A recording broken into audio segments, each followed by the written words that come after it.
Kick-ass facts, pew pew pew! Resistance is futile. We're bringing back some trivia questions. Why were forks originally criticized in Europe? A.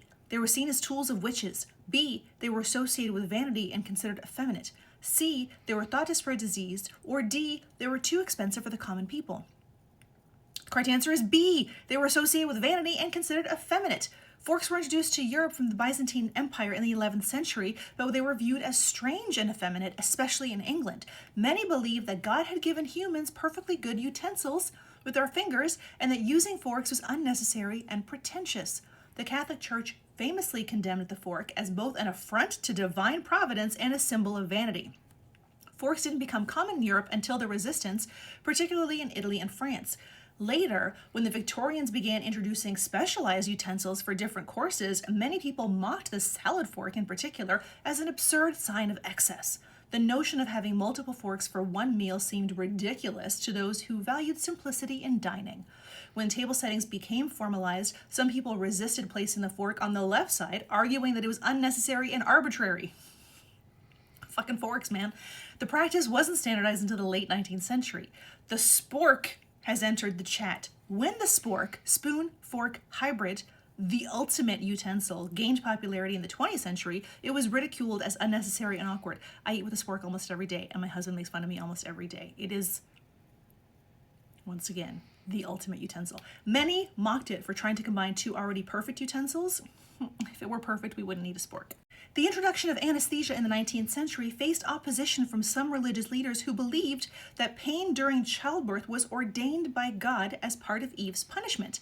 Queen Victoria's use of chloroform during the birth of her eighth child, in 1853, played a significant role in reducing this opposition and popularizing the use of anesthesia in obstetrics.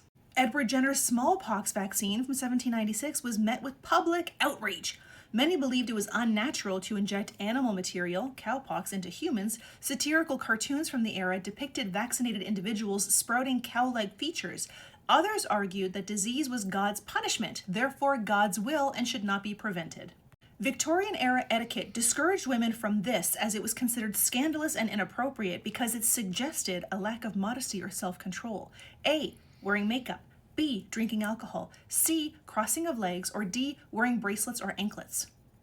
Correct answer is C. Crossing of legs. Proper ladies were expected to sit with their knees together, feet flat on the floor, or slightly angled. I know you can't see me, but I'm doing these actions as I'm saying them.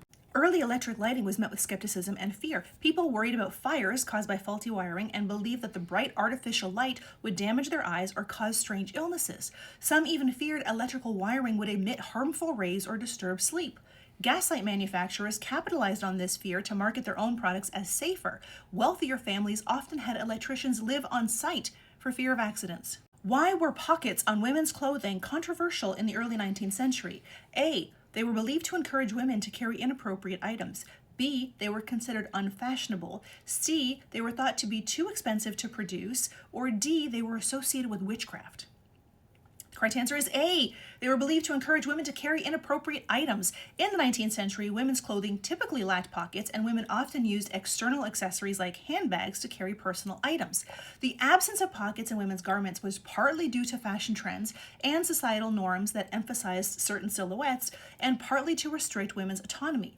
Critics argued pockets would encourage women to carry private items like money, keys, or personal notes without a man's knowledge, undermining male authority.